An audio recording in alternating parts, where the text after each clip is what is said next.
Assalamu alaikum ve rahmetullahi ve berekatuhu. Dünyanın her qaysı yerlerinde yaşayotgan Uyghur Müslüman qarindaşlarımızga Allah'ın güzel salamları olsun. Vatanımız bolgan Şarkı Türkistan'da Xitay tecavüzçilerinin Uyghur Müslümanlarını jig'ib edish lagerlariga sulab, yo'qotish, o'ttirish, it qilish. Xalqimizga biz bu shu vatanning sirtida Germaniyada 1933dan 45ga qadar Yahudilarni natsist Germanlar şu kampıga sulab, xumdanga taşşap, öýgü sulab, ötdägen gaz bilen hem başka zärlik buyumlar bilen yo'qotgan meydanga bugun kip turupdy. Mana bu şu Germaniya Münchindeki jig'ib edish kampının kirish merkezi. Biz inşallah Allah kalsa hazır bütün Yahudilarni qandaq ötdägen, qandaq gaz, qandaq uçak sağan, qandaq qiynap ötdägen, qandaq neçe insanni kichik bir öýgü sulap mushundaq zärlep yo'qotgan, mushlarning hammani inşallah Allah kalsa halkımızga köstüp yaşatırışımız, bunu anlatışımızdık sebep.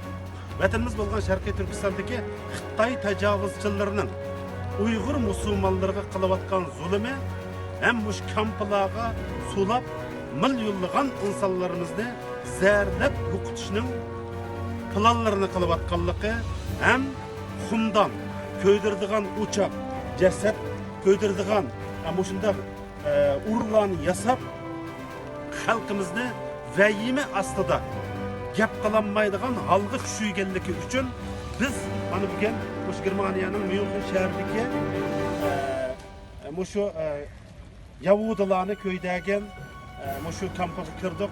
İnşallah Allah kalsa bütün şu kamplarning, şu öýlerning içinde en nivası bir Yahudilarga şu nasiylarning ziyankeşlik qilgan bir urunları.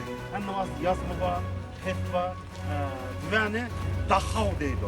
Yani Germaniya Münchendeki Dachau bu Dachau'da mana şunda kamplar 1933'ten 45'e kadar 43 Amerika askerleri kirip yani bu Yahudilarni tutuş için German Hitlerlarga karşı nayetlerge çok bedel töylep Yahudilarning erkinligini, mustaqilligini, hürlikini Amerikanın koluyla bu şehirde to'xtatgan. Rahmet. Bu bo'lsa har bir qamoqxonaning cho'ng'ida. Mana bu qamoqxona. Her uyda 17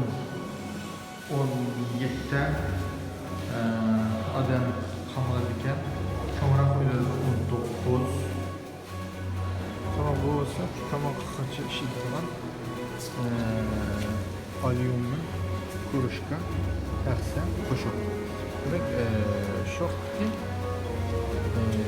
ceza lagerda olsun Yahudilar buncha hukukdan bahramand bo'lgan. Ammo bizning Sharq Turkistondagi hozirgi xalqimiz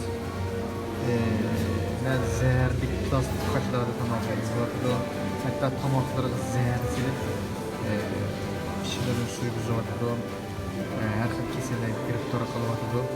Demək, heç kimdə həyat hüququnu kapalıqqa olmadı.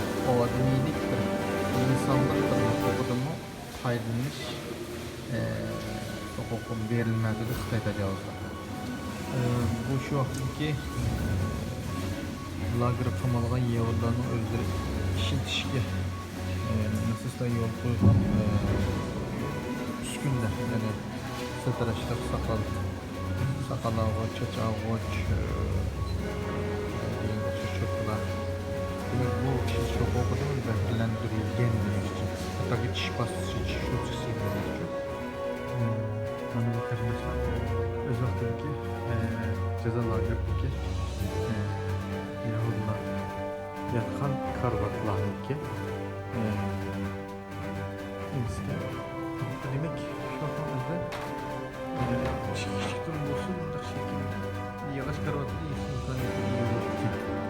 Ama bu şartlarda hazır bu yavaş karvat tumak yavaş yiyemez simit yedim yetişti yapıyorsun 5-6 kadar öteye 70-80'den tıkılıp qo'rqtumlik, siqilish,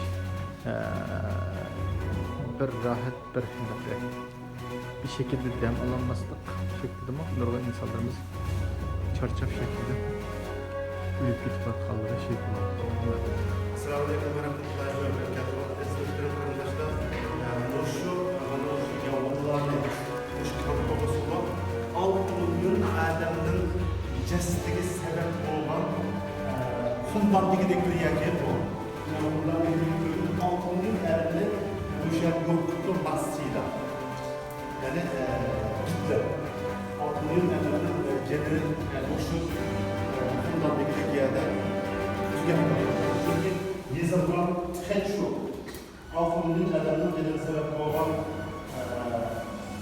bundan da gidip buraya gelip bu için bu kitap şöyle köpünçü bu kampanyasının valla bu şehirlerde üstündeki taşıdır veya gezerdir veya gazdır bu şekilde de yok olan bir orada gidip görülür tek şu mühendisi çıktı şu arkadaşlarımızla bu şehirde görev koysa dedim Kıtay'da canımız böyle biz uygun halkını her birimizde üstümüzde taşıyor.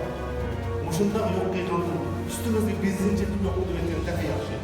Mana muşunda 6 milyon adamını 1933'te 45 kadar hani muşunda yerler. Bunun bizdeki en fazla şehir kadar üstünde kalıyor. Dayıcağımızda bizde 2 metre 3 metrenin içinde yüzdegen adamını uzunlukta 3 metre kalmadı 3 metre yerlerde yüzdegen adamını şu kampanyada çıkar, şu oyunlara çıkıp sola nefes almayı mustafalar. Bunun için arkadaşlarımız bunu bir haberden okuduğu için bir hazırlık. İnşallah Allah kalsa bunun bir hayırlısı var diyelim.